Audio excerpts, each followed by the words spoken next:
예수님께서 예루살렘에 입성하시고 또 십자가에 달려 죽으시기까지 예수님께서 제자들과 함께 할 수 있는 시간은 5일밖에 되지 않았어요. 갑자기 이 말씀을 드리는 건 공간복음이, 특별히 마태복음이 예수님의 생애 전체의 이야기를 하고 있다라고 우리가 보는데, 특별히 마태복음 21장부터 27장까지 이어지는 말씀이 예수님께서 예루살렘에 입성하는 내용과 또 십자가에 달려 죽으시는 그 내용을 다 담고 있는데, 그 내용의 시간이 5일밖에 되지 않는다라는 거예요. 그래서 우리는 예수님께서 예루살렘에 입성하는 날을 오늘의 날짜로 따지면 주일이 되는데, 그래서 종료 주일로 지키죠. 그리고 그 다음이 이제 월요일인데, 월요일은 예수님께서 성전을 정화하신 사건에 대한 이야기로 이해하고 있고요. 그리고 화요일과 수요일에 나오는 이야기가 바로 예수님께서 종교 지도자들과 논쟁하고 계시고, 또 당신의 죽으심, 또 그리고 당신 다시 오심이라는, 또 예루살렘 성전이 무너지는 그 사건에 대한 예언의 말씀이 화요일과 수요일 날 전개되어지고 있습니다. 그리고 목요일이 주님이 제자들과의 마지막 만찬의 이야기와 함께 또 잡히시는 장면, 그리고 그 다음 날 이제 십자가 달려 죽으시는 것으로 일주일의 삶이 끝나게 되는 겁니다.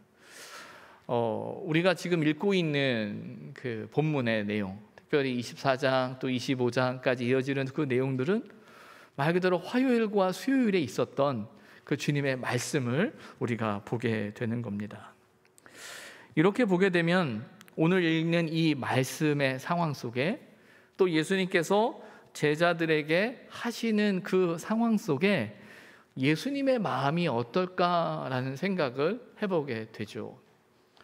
제자들은 예수님께 마지막 때에, 또 주님이 다시 오실 때에 어떤 일이 일어납니까? 라는 어떤 징조에 대해서 묻지만, 예수님은 당신의 마지막 길을 가고 있는 상황이란 말이에요.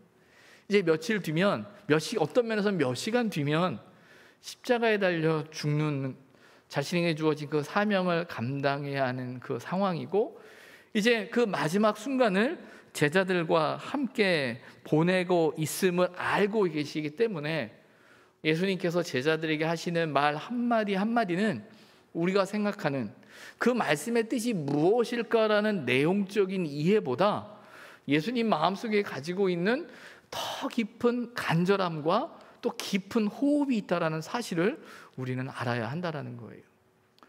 성경을 읽어 내려갈 때 성경에 나오는 어떤 이야기와 사건들, 또 내용들에 대한 이해도 중요하지만 그 내용 속에 숨겨져 있는 호흡, 특별히 하나님의 마음, 예수님의 마음, 주님의 마음을 깨닫게 되면 그 말씀의 내용이 더 깊이 다가올 수 있다라는 생각을 하게 됩니다. 예수님께서 그 날과 그 때는 오직 아버지 하나님만 아신다라고 말씀하고 계시는데, 그 말씀과 함께 깨어 있으라 하고 계시고 준비해라 라는 말씀을 하시는데, 이 말씀의 무게가 얼마나 큰 건가, 얼마나 깊은 호흡이 담겨 있는가 우리는 알 수 있어야 한다라는 거예요. 오늘 본문은 그렇게 제자들을 향한 주님의 간절한 마음이 담겨 있음을 기억하면서 말씀을 읽어 내려갔으면 좋겠습니다. 먼저 45절 말씀을 보게 되는데, 이 45절의 말씀은요, 앞선 42절에 나오는 깨어 있으라 라는 말씀과 또 44절에 나오는 준비하고 있으라 라는 그 말씀에 대한 예수님의 구체적인 대답과도 같습니다. 깨어있는 것이 무엇입니까? 준비하라는 말씀이 어떤 뜻인가요? 라고 할 때 주님께서 이 45절의 말씀을 하고 계시는 거예요. 그날과 그때에 대해 오직 아버지만 아신다라는 이 사실이 우리의 고백이 될 때, 이 사실이 제자들의 고백이 될 때, 그 고백은 우리가 온전히 감당해야 할 삶으로 이어져야 한다는 거예요. 우리가 하나님을 믿는다라고 말하는 그 믿음은요, 어떤 이론이나 지식으로 끝나는 게 아니라 그 믿음은 이론과 지식을 넘어서 삶을 살게 하는 힘이 돼야 하는 거예요. 여러분, 우리가 믿음으로 산다라고 말하는 건 지식과 이해로 사는 게 아닙니다. 하나님을 믿는 그 믿음의 고백 속에 하나님이 우리를 붙드시는, 공급해 주시는 그 힘과 능력을 가지고 살아간다라는 거예요. 그리고 그렇게 살아간다라는 그 고백 속엔 하나님의 뜻을 추구하는, 하나님의 뜻대로 살고자 하는 그런 몸부림이 그 고백 속에 담겨 있다라는 거죠. 그래서 충성되고 지혜 있는 종이 되라라는 이 45절의 이 말씀은요, 앞으로 닥칠 환난의 상황 속에서 그 상황을 가장 잘 감당할 수 있는 방법으로 주님이 말씀하고 계시는 거예요. 제자들을 향해서 깨어있으라고 말씀하시고 준비해라라고 말씀하세요. 마지막 때에 큰 환난이 있을 것이다. 예루살렘 성전이 무너지는 그 역사적인 사건이 있을 것이고 환난이 닥칠 텐데, 이 모든 상황을 잘 견뎌낼 수 있는 방법은 너희가 충성되고 지혜 있는 종이 되어야 되는 거야 라고 제자들에게 말씀하고 계시는 거죠. 그러면 충성되고 지혜로운 종, 그런 사람은 어떤 사람인가 라는 거예요. 먼저 이 충성되다, 지혜 있다 라는 말의 의미를 생각해 보아야 될 것 같습니다. 충성이란 말은요, 믿을 수 있는 성실함을 가진이라는 의미를 가지고 있어요. 여러분 주변에 믿을 만한 분이 계십니까? 충성스러운 사람이 계신가요? 그를 한번 떠올려 보십시오. 아, 그 사람은 내가 믿을 수 있어. 아, 저 사람은 정말 듬직해. 충성스럽다라는 말은 그런 의미인 거예요. 믿을 수 있는, 맡길 수 있는 이라는 의미겠죠. 그럼 여기서 지혜 있는 이라는 이 말은요, 헬라어에는 이 우리 한글 지혜로 번역되어진 여러 종류의 헬라어 단어들이 있습니다. 그 중에 하나가 오늘 본문에 사용되어지는 단어인데, 오늘 본문에 사용되어진 지혜라는 단어는요, 프로니모스라는 단어라고 해요. 그런데 이 단어가 가진 의미는 어떤 거냐면 생각이 깊고 분별력 있는 행동을 취하는 이라는 의미를 가지고 있어요.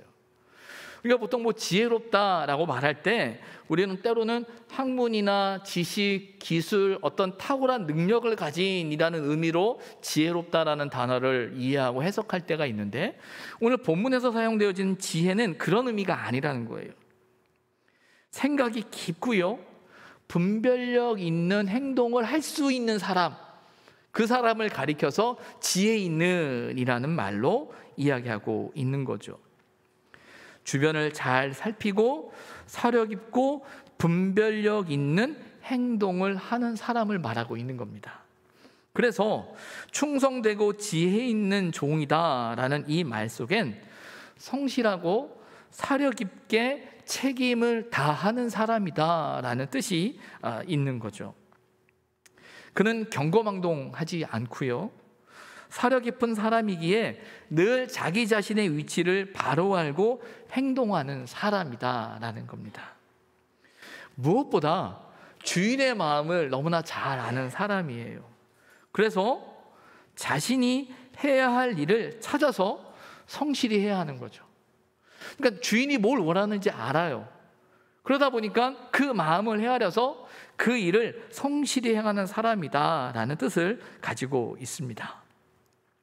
그러다 보니 주인은 그에게 일을 맡기죠. 일을 맡겨도 걱정을 하지 않는 거예요. 맡기고 잊어버릴 수 있는 거예요. 왜? 그가 성실하게 최선을 다해서 할 것이다 라고 믿기 때문이에요. 그의 뛰어난 능력을, 그의 뛰어난 실력을 믿는 것이 아니라 그가 온 마음을 다해서 그 일을 감당할 것이다 라는 생각을 주인이 하기 때문입니다. 그런데 혹 그가 실수할 수도 있겠죠. 때로는 부족할 수도 있겠죠. 그러나 주인은 이해해요. 왜냐하면 그 마음을 알기 때문에, 아, 저 사람이 성실하게 최선을 다해서 열심히 하려다가 문제가 생겼다라는 걸 알기 때문에 문제가 생겨도 이해가 되는 거예요. 어제 어느 한 집사님과 대화를 나누면서 당신이 하시는 일에 대한 이야기를 하는데, 당신이 하시는 이 개인 사업을 하면서 돕는 직원이 있죠. 근데 그 직원에 대해서 이제 고맙게 생각하는 게, 그분이 있어서 자기가 하루에 8시간은 완전히 잊을 수 있다라는 거예요. 맡길 수 있다라는 거예요. 근데 그 일을 처음 시작할 때는 그게 참 어려웠다라는 거예요. 맡길 수가 없었다라는 거죠. 왜? 사람들마다 너무 들쑥날쑥하고 성실하지 못하고 책임을 다하지 못하는 상황들이 계속 벌어지다 보니까 그 일이 결국은 주인의 몫이 돼버린 거예요. 근데 지금 함께 일하는 직원은 오래된 직원인데 손이 빠르거나 탁월한 능력을 갖고 있지는 않지만, 그러나 성실하게 그 일, 주어진 그 시간은 최선을 다해서 감당한다라는 거예요. 그게 얼마나 고마운지 모르겠다라는 말씀을 하고 계시더라고요. 그 이야기를 이렇게 들으면서 오늘 말씀에 나오는 이 충성되고 지혜 있는 종이 어떤 사람인가라는 생각을 해보게 됩니다. 이 충성되고 지혜 있는 종은 어떤 또 사람이냐면, 오늘 본문에 보면 주인에게 그 집 사람들을 맡아라고 되어져 있어요. 이 말은 뭐냐면 주인이 그에게 그 집 사람들을 맡겼다라는 거예요. 이 본문의 배경이 되는, 이 소재가 되는 내용은 뭐냐면, 집주인이 멀리 여행을 가게 되면서 집을 비우게 된 거죠. 근데 집을 비우는데 집에 가솔들이 많아요. 식솔들이 많아요. 그래서 이 모든 사람들을 관리하고 돌볼 수 있는 사람을 선택을 하는 거예요. 한 종을 택하는 거예요. 그리고 그에게 이 모든 식솔들을 맡기고, 내가 자리를 비우는 동안 잘 살펴달라라고 말하는 그런 사회적 상황을 소재로 삼고 있는 겁니다. 말 그대로 충성되고 지혜 있는 종은 그 집 사람들을 맡은 사람들인데, 사람들을 돌볼 책임을 가진 사람이에요. 더 나아가서는 사람들을 잘 살피는 사람이다라는 거예요. 주인이 맡겨진 사람, 내 사람이 아니죠. 주인의 사람들이에요. 그러나 주인이 나에게 맡겼다라는 것을 알기 때문에 그 한 사람 한 사람을 최선을 다해서 돌보고 살피는 사람이다라고 말하고 있습니다. 그러면 어떻게 살피는 사람인가? 성경은 이렇게 이야기하죠. 때를 따라 양식을 나눠주는 사람이다라고 되어져 있습니다. 때를 따라 양식을 나눠준다라는 이 말 속에는 주인에게 속한 그 맡겨진 사람들의 필요를 살피는 사람이라는 거예요.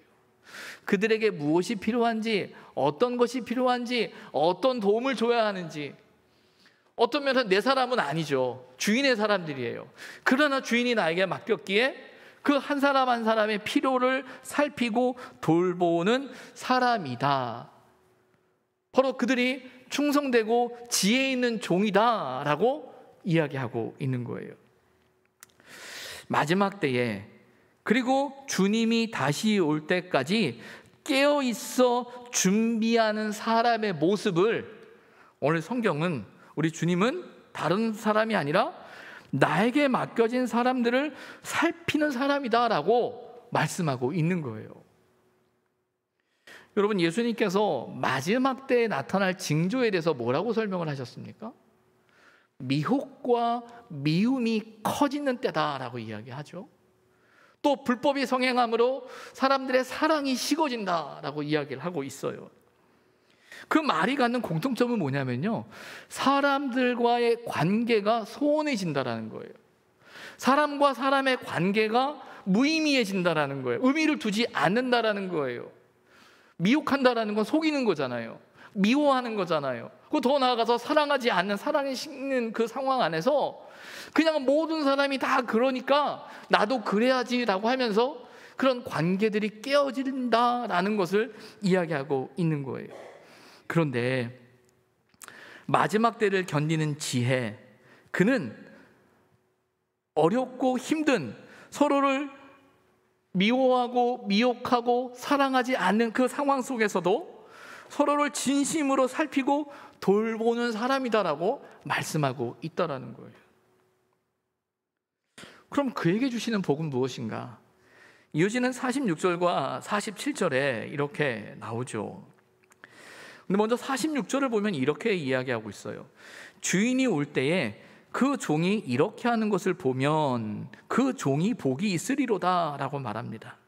그러니까 종이 행하고 있는 것을 볼 때 그 종이 복이 있을 거다라는 말을 한단 말이에요. 그러면 이렇게 한다라는 것이 무엇인가? 이렇게 하는 것을 주인이 본다라고 말합니다. 여기서 이렇게 한다라는 것은요, 그 종이 행하고 있는 모습이죠. 그가 충성되고 지혜롭게 행하는 모습일 겁니다. 그런데 그 모습은요, 그가 가진 능력과 실력의 문제가 아니라는 거예요. 그가 가진 성실함과 믿음이라는 겁니다.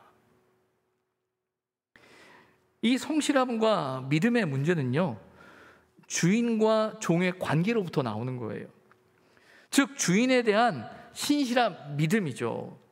주인을 온전히 신뢰하는 그 마음으로부터 자신에게 주어진 역할을 감당하는 거예요.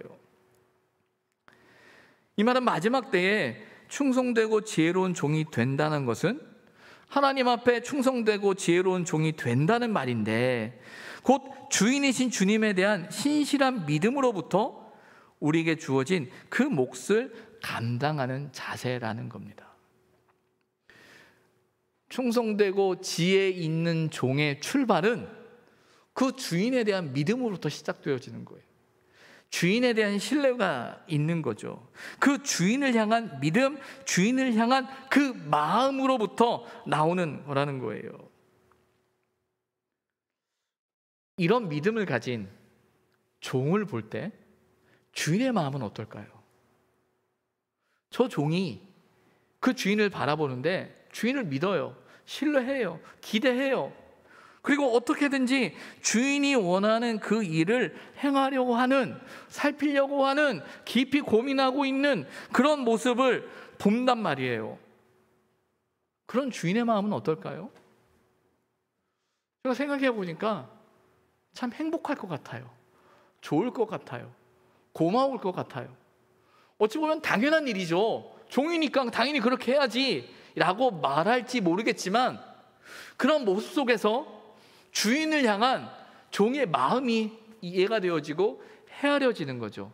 아, 저 사람이 나를 어떻게 생각하는구나 아는 거예요. 고마운 거죠. 그래서 그 주인은 집 사람들 뿐만 아니라 자신의 소유를 맡긴다라고 말하고 있어요.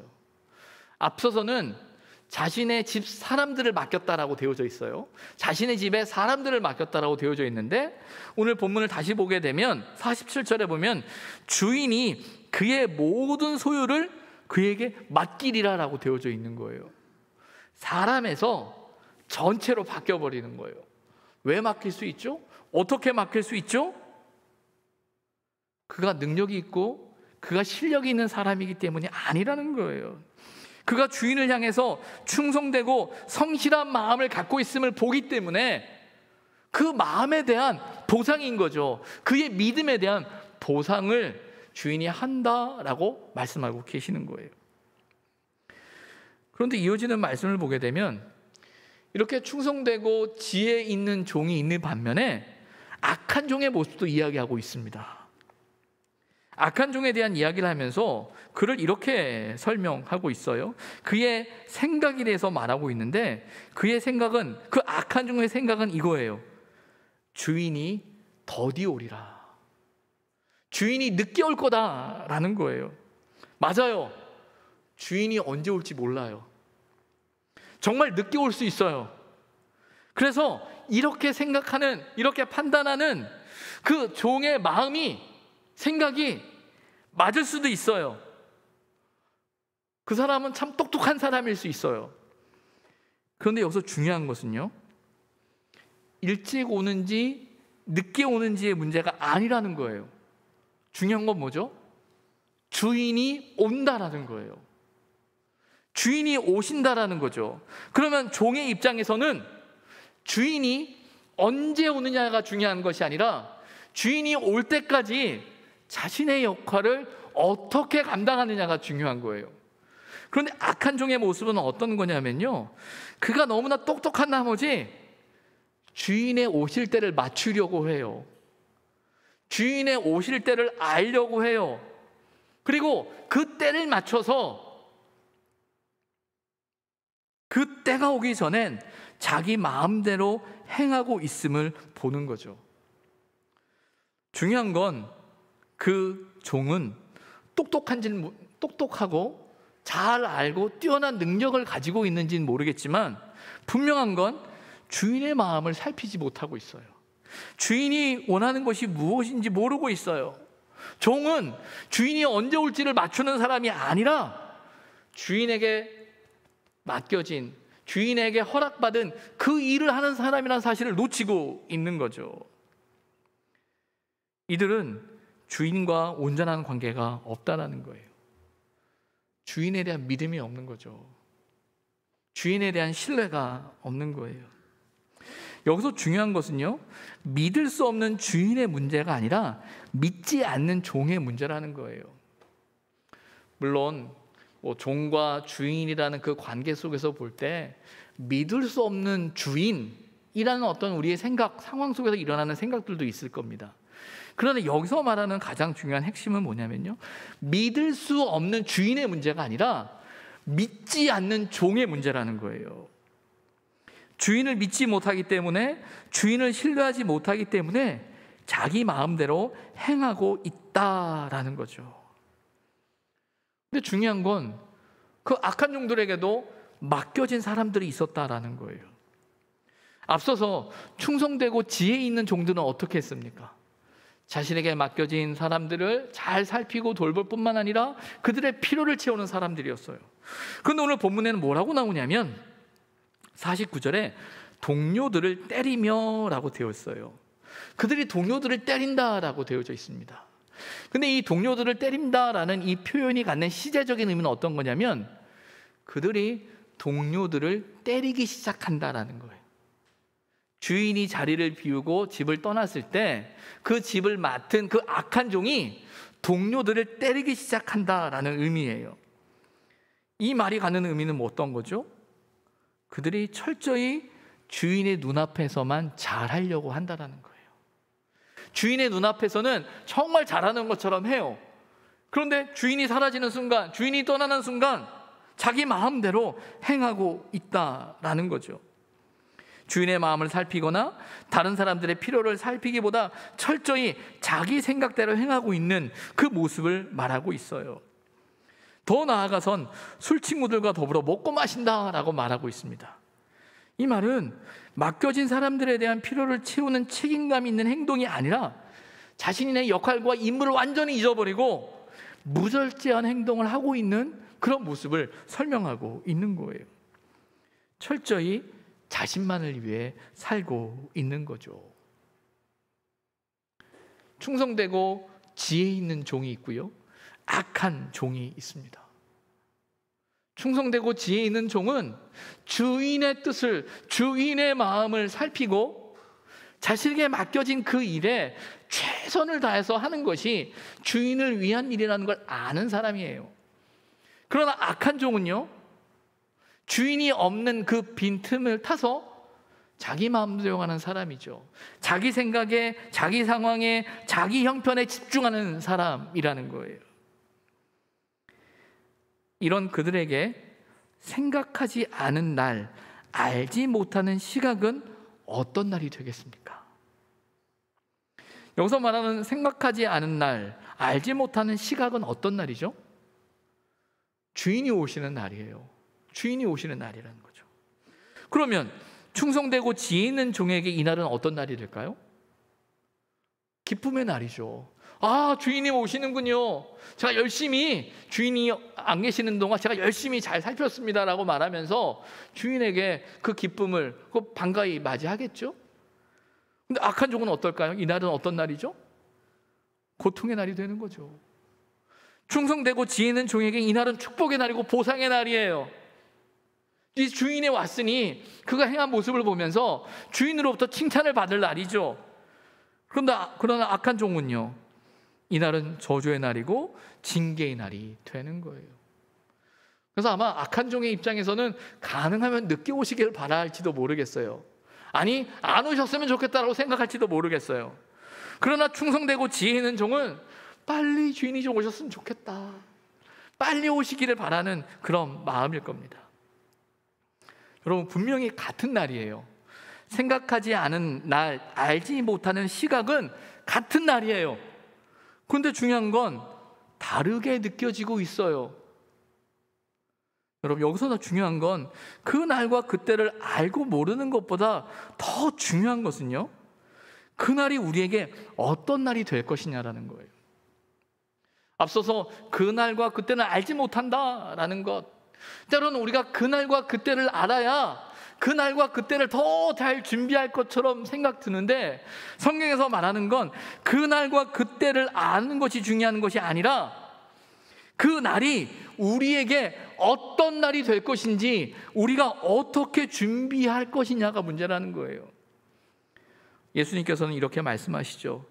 그 날을 기쁨의 날로 만들어라. 그 날이 기쁨의 날이 되게 하라는 거예요. 어떻게 해요? 충성되고 지혜 있는 종이 되라라는 거죠. 주인을 믿고 기다려라라는 거예요. 그 기다림 속에 충성됨이 담겨져 있는 거고, 그 기다림 속에 주인의 뜻을 온전히 살피는 그 지혜가 있다라는 거예요. 무엇보다 맡겨진 사람들에 대한 책임을 다하라는 이야기겠죠. 성실히 그들의 필요를 살피고 그들을 돌보라라는 말씀이라는 거예요. 미혹과 미움, 사랑이 점점 식어지어 가는 이 세상 속에서 그럼에도 불구하고 정직하게 살아내고 진리를 지켜내고 미움의 감정에 사로잡혀 살기보다 진심으로 사랑하며 살아라 라고 말씀하고 있는 거예요. 어찌 보면 이 마지막 때를 살아가야 하는 상황 속에서 좀 다른 특별한 방법, 좀 다른 대단한 방법, 또 좀 다른 어떤 지혜가 필요할 것처럼 느껴지는데, 주님이 말씀하시는 제자들에게 정말 마지막 때에 그 한마디 한마디에게 그의 호흡이 담겨서 던지는 그 말씀은, 제자들이 살아가야 하는 그 삶의 상황 속에 사람들과 함께하는 것, 사람들의 삶을 살피는 것, 그것이 중요하다, 그것이 주인의 마음이다, 그것이 하나님의 마음이다라고 말씀하고 계시는 거예요. 요즘은 우리 각자의 삶을 최우선으로 생각하는 것이 가장 큰 미덕처럼 여겨져요.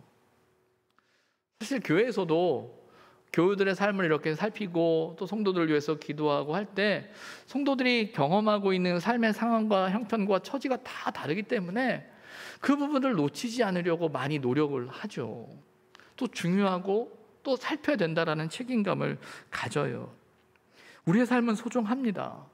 그런데 여러분, 정말 우리의 삶이 소중하고 가치 있기 때문에 그 소중한 삶을 지킬 수 있는 방법은 뭐냐면, 성경이 우리에게 이야기하는 그 방법은 하나님을 온전히 믿는 거예요. 하나님을 온전히 의지하는 거예요. 하나님의 방법대로 살아가는 거예요. 그런데 우리는 점점 우리의 삶이 소중하다는 그 생각 때문에 우리의 삶이 소중한 것과 하나님의 뜻을 쫓아 살아가는 것을 다르게 생각하는 경향이 있는 것 같아요. 우리의 삶이 정말 소중하기 때문에 하나님의 뜻대로 살아가는 일이 소중해져야 되는데, 내 삶이 소중하다라는 것 때문에 하나님을 믿고 의지하는 것이 점점 소원해져 가는, 이것이 소원해져도 내가 잘 살면 된다라는 생각을 가져요. 근데 성경에서 말하는 잘 사는 방법은요, 내가 더 소중해질 수 있는 방법은요, 우리가 더 온전해질 수 있는 방법은요, 하나님을 온전히 믿는 겁니다. 하나님을 온전히 의지하는 거예요. 어떤 상황 속에서도 하나님을 먼저 신뢰하는 것이 우리가 잘 되는 거예요. 그게 성경이 말하는 진리예요. 성경이 말하는 하나님의 뜻이에요. 그런데 우리는 자꾸 그것을 놓치고 있는 거죠. 오늘 저와 여러분에게 이 생각하지 않은 날과 알지 못하는 시각은 어떤 날일까요?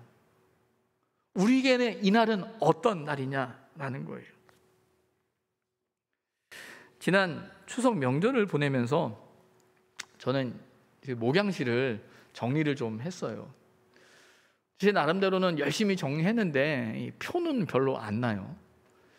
뭐 제가 책상을 깨끗하게 쓰거나 하는 스타일은 아니기 때문에 그냥 늘 뭐 한쪽에는 서류도 잔뜩 쌓아놓고 봐야 할 책도 잔뜩 쌓아놓고 쌓아놓기 이렇게 있는 상황이었는데 이러면 안 되겠다 싶은 생각이 들어서 이제 추석 명절이 주일부터 쭉 시작되니까 목양실에 이제 문서 파쇄기를 갖다 놓고 옆에 쌓아놓던 이 문서들을 하나씩 다 파쇄하기 시작을 했어요. 제일 좋은 건 그냥 이 재활용하기 위해서 버리면 좋겠는데 거기에는 뭐 교회 관련된 자료도 있고 교인들 뭐 내용도 있고 개인적인 내용들이 많이 있으니까 쉽게 재활용하려고 내놓을 수가 없는 것들이었어요. 그러니까 다 이제 파쇄를 했죠.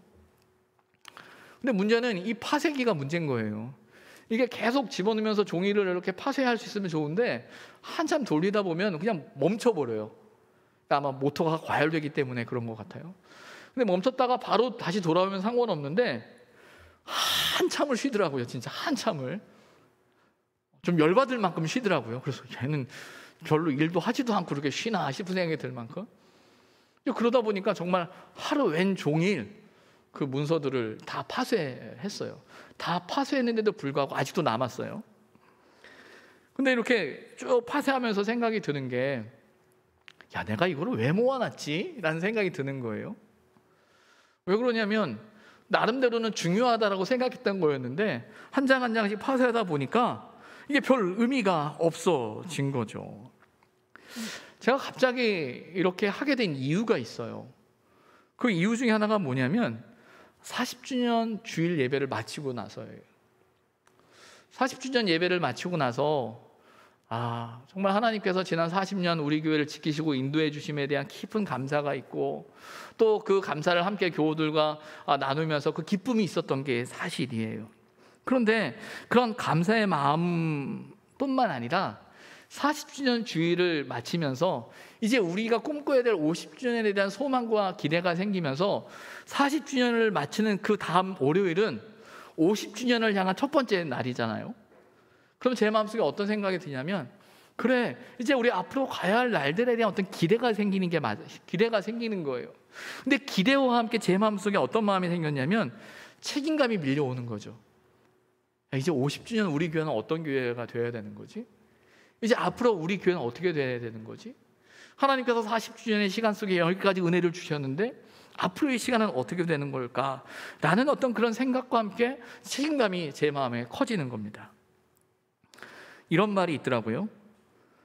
어제와 같은 오늘을 살면서 어제와 다른 오늘을 기대할 수 없다라는 말이에요. 이 말은 아인슈타인이 이런 말을 했다고 해요. 근데 성경에 보니까 이런 말씀이 있어요. 잠언 26장 11절에 나오는 말씀인데 개가 그 토한 것을 도로 먹는 것 같이 미련한 자는 그 미련한 것을 거듭 행하느니라. 아인슈타인이 이 잠언에 나오는 이 말씀을 알았는지는 모르겠는데 이 잠언에 나와 있는 이 말씀을 조금 완곡하게 표현한 게 어제와 같은 오늘을 살면서 어제와 다른 오늘을 기대할 수 없다는 말인 것 같아요. 말 그대로 어제랑 똑같이 살아가면서 다른 내일을 기대한다? 다른 오늘을 기대한다? 있을 수 없다라는 거예요. 우리는 어떤 새로운 날들에 대한 기대가 있습니다.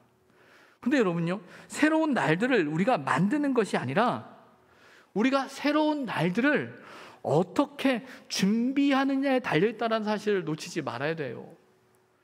그냥 그렇게 어제처럼 살아가면서 다른 오늘을 기대한다? 나는 똑같이 살아가면서 다른 내일을 기대한다? 있을 수 없다라는 거예요. 물론 삶의 시간 속에서 변함없이 꾸준하게 지켜내야 하는 그 삶의 자리들이 있어요. 그러나 또 한편 우리가 생각해야 되는 건 변하지 않는 우리의 삶의 모습을 보면서 때로는 다른 삶을 선택해야 되는 거예요. 다른 삶의 자리에 서야 한다라는 거예요. 담임 목사인 제게 있어 새로운 날들에 대한 기대는 다른 것보다 제게 맡겨진 교회와 성도들에 대한 책임이라는 생각이 들어요. 그래서 그 정리를 하면서 제 마음속에 들었던 마음은 뭐냐면, 왜 내가 정리를 해야 되느냐라는 생각이 들었던 마음이 뭐냐면, 그래서 더 집중하기 위해서라는 거예요. 그래야 더 집중할 수 있겠다라는 거예요.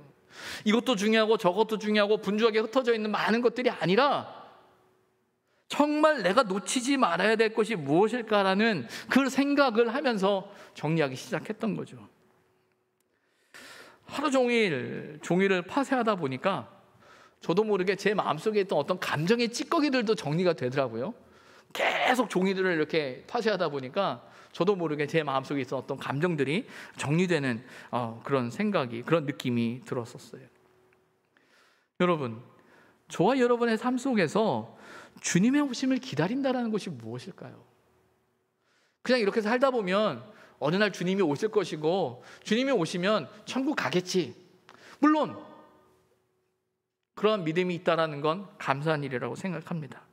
그러나 그런 마지막 때를 기다리는 제자들에게, 이제 제자들과 함께 할 수 있는 시간이 얼마 남지 않은 주님께서 제자들에게 충성되고 지혜 있는 종이 되라 라고 하시는 그 말씀은, 그리고 그렇게 말씀을 하시면서 너에게 맡겨진 사람들, 너의 삶의 자리에 집중하라 라는 이 말씀은, 오늘 우리가 주님의 오심을 기다리며 믿음으로 살아가는 그 삶 속에 저와 여러분이 하시는 동일한 말씀이라고 저는 믿습니다. 물론 각자 살아가는 삶의 모습도 다르고 삶의 목도 다르고 삶의 상황도 다르고 형편도 다를 거예요. 중요한 건 하나님이 아세요. 그걸 모르시겠습니까? 아시죠.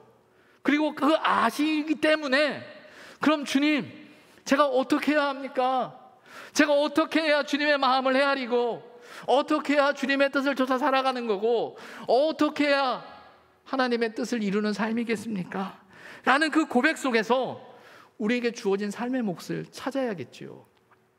그저 그렇게 살아왔던 그 삶의 자리를 연속으로 가는 게 아니라 다른 내일을 기대하면서, 하나님이 베푸실 새로운 날들을 기대하면서 오늘 내가 다시 집중하고 생각하고 돌이키고 버려야 할 그 일들이 무엇이냐라는 거예요. 하나님 앞에서 저와 여러분이 충성되고 지혜 있는 종이 되었으면 좋겠습니다.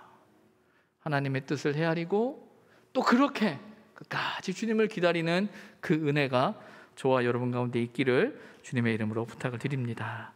기도하겠습니다.